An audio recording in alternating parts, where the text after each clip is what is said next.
Machine में पैदा होने वाले बच्चों की सच्चाई सुनकर आप हैरान हो जाएंगे। बच्चे पैदा करने वाली मशीन क्या हमारे लिए वरदान है या फिर ये तबाही बनकर सब कुछ खत्म कर देंगे? दोस्तों, जैसा कि हम जानते हैं कि इंसानों को नई नई तरह की चीजें बनाने की अलग ही खुजली है और आज उसी के चलते हमारे सामने एक ऐसा नायाब मशीन है जिसके अंदर 9 महीने तक बच्चा डेवलप होगा और उस मशीन से जन्म लेगा। यानी कि अब बच्चे को पैदा करने के लिए माँ की कोख नहीं बल्कि इस मशीन की जरूरत होगी।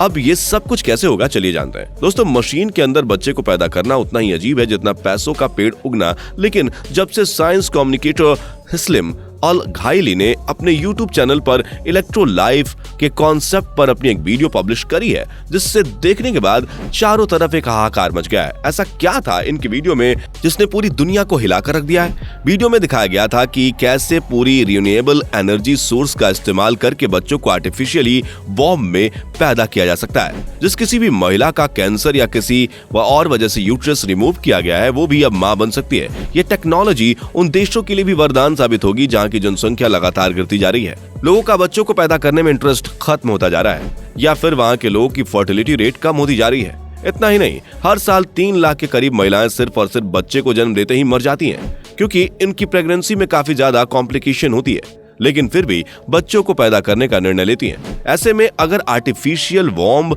का कॉन्सेप्ट चल गया तो लाखों महिलाओं की जिंदगी बचाई जा सकती है और उन सभी लोगों को माँ बाप बनने का सुख दिया जा सकता है जो किसी न किसी कारण से बच्चे पैदा नहीं कर सकते। अब इन सारी बातों को सुनने के बाद आपको लग रहा होगा कि यार, ये आर्टिफिशियल कोख वाला कॉन्सेप्ट बड़ा मस्त है, जिससे बहुत बड़ी संख्या में लोगों की जान बचाई जा सकती है। पर दोस्तों, अभी तो पिक्चर बाकी है, क्योंकि दुनिया की एक बहुत बड़ी आबादी इस आर्टिफिशियल तरीके से बच्चे को जन्म देने के पूरे खिलाफ है।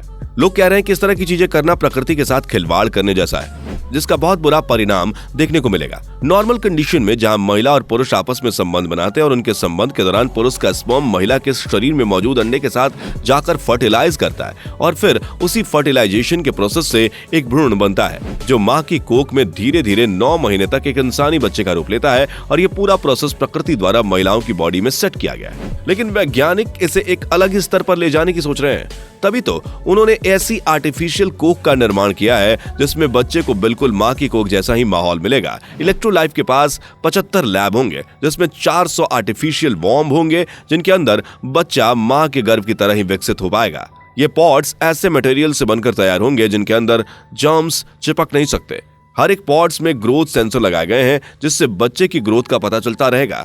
जैसे ही बच्चे की हार्ट बीट, उसका temperature, breathing rate, oxygen saturation वगैरह क्या है, इतना ही नहीं, बच्चे के अंदर हो रही एक एक प्रोसेस के बारे में माँ बाप एप्लीकेशन के जरिए पता लगा सकते हैं और वो अपने बच्चे की घर बैठे लाइव वीडियो भी देख सकेंगे। अब क्योंकि बच्चे अपने माँ की कोख में होते हैं तो उस वक्त अपने आसपास की बातचीत से शब्द सीखते हैं, इसलिए आर्टिफिशियल कोख में भी स्पीकर्स लगे होंगे और माँ बाप जो दूर बैठे हैं वो भी मोबाइल से इन स्पीकर्स के जरिए कुछ भी बच्चों को कह सकते हैं या फिर उसके लिए किसी भी भजन या गाना की प्लेलिस्ट की सहायता से बच्चों को सुना सकते हैं ताकि बच्चे शब्द के बारे में सीख सके। और ये सब तो छोटी बात है, क्योंकि वर्चुअल रियलिटी के जरिए आप ये भी देख सकते हैं कि आर्टिफिशियल कोख के अंदर क्या चल रहा है और वो एग्जैक्टली वही चीज सुन सकते हैं जो बच्चा सुन रहा है या फिर देख रहा है। माँ को एक वायरलेस हैप्टिक सूट भी दिया जाएगा जो कि बच्चों की आर्टिफिशियल कोख के साथ कनेक्ट होता है। अब इस सूट के जरिए माँ अपने बच्चे की लात मारना और बाकी एक्टिविटी को फील कर पाएगी। ठीक उसी तरह जैसे बच्चा माँ के कोख में होता है तो उसे महसूस होने लगता है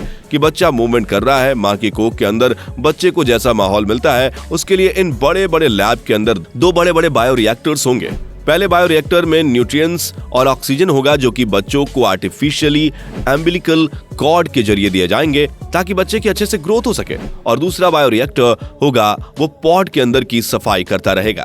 अब अगर बच्चे के माँ बाप ज्यादा पैसे खर्च करने के लिए तैयार हैं तो वो अपने बच्चे को मनचाहा रंग, मनचाही हाइट, फिजिकल स्ट्रेंथ जैसी तमाम चीजें अपनी मर्जी के मुताबिक बदलाव करवा सकते हैं। यानी कि साफ शब्दों में कहा जाए तो जिस तरह आप मशीन में कोई सामान अपनी मर्जी से बनवाते हैं और अपनी पसंद नापसंद के हिसाब से उसका निर्माण करते हैं, ठीक उसी तरह आप अपने बच्चे का भी अपनी पसंद के हिसाब से निर्माण करवा सकते हैं। अब सुनने में तो ये सारी चीजें बहुत इंटरेस्टिंग लग रही हैं, एक माँ को बिना दर्द सही अपनी मर्जी मुताबिक बच्चा मिल जाएगा। लेकिन ये सब कुछ इतना आसान भी नहीं है, क्योंकि एक बच्चे की माँ की कोख से अलग जन्म लेना मेडिकल साइंस के इतिहास में आज तक नहीं हुआ है। हालांकि अगर IVF के बारे में बात करी जाए तो यह बहुत ही ज्यादा कॉमन चीज है, जिसकी वजह से लाखों की संख्या में बच्चों को जन्म दिया जा चुका है। इसमें होता यह है कि महिलाओं की बॉडी आमतौर पर अपने हर मेंस्ट्रुअल साइकिल के बाद एग्स प्रोड्यूस करती है। इन अंडों को निडल की मदद से बाहर निकाल दिया जाता है और फिर एक अंडे में आदमी के स्पर्म डाले जाते हैं और इस प्रोसेस के अगले दिन डॉक्टर चेक करते हैं कि अंडा फर्टिलाइज हुआ कि नहीं,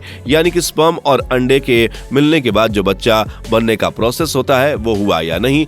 क्योंकि अंडे और स्पर्म के मिलने के बाद एक सेल डेवलप होता है जो 1-2 दिन में मल्टीप्लाई होने लगता है, यानी कि 1 से 2 हो जाता है, 2 से 4 होता है और इस तरह बढ़ता रहता है। जब सेल्स 100 से ज्यादा हो जाते हैं तो इस स्टेज को ब्लास्टोसाइटिस फॉर्मेशन कहा जाता है, जिसके बाद एम्ब्रियो को एक ट्यूब की मदद से महिलाओं की यूट्रस में वापस डाल दिया जाता है ताकि मां की कोख में फर्टिलाइजेशन के बाद बच्चा ग्रो कर सके। अब दोस्तों, IVF के जरिए अंडे और स्पर्म को फर्टिलाइज किया जा सकता है, लेकिन जब फर्टिलाइजेशन का प्रोसेस हो जाता है तो बच्चे को ग्रो करने के लिए मां की कोख की ही जरूरत होती है। अभी तक इंसानों द्वारा ऐसी कोई रिसर्च नहीं करी गई है जिससे पता चल सके कि बच्चा मां की कोख के अलावा जिंदा भी रह सकता है। इसलिए इलेक्ट्रो लाइफ का कॉन्सेप्ट जितना ही बेहतरीन है उतना ही ज्यादा जटिल भी है, जिसमें बहुत सी ऐसी चीजें हैं जिसके ऊपर प्रॉपर रिसर्च करनी पड़ेगी और अभी तक ऐसा कुछ नहीं हुआ है। इसलिए रिसर्च कैसी करी जाएगी और कितने लोग की इसमें जान जाएगी, इसका कोई अंदाजा नहीं है। ऐसे में कई सारे लोग इस तरह की चीज के पूरे खिलाफ हैं। उनका कहना है कि अगर बच्चा मशीन के अंदर पैदा होने लग जाएगा तो महिलाओं का क्या काम बचेगा।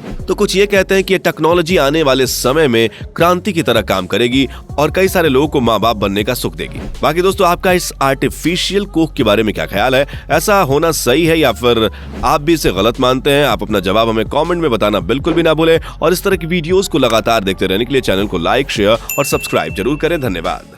दोस्तों, आपको स्क्रीन पर 2 और वीडियोस दिखाई दे रही हैं, जिसे देखने के लिए स्क्रीन पर क्लिक करें।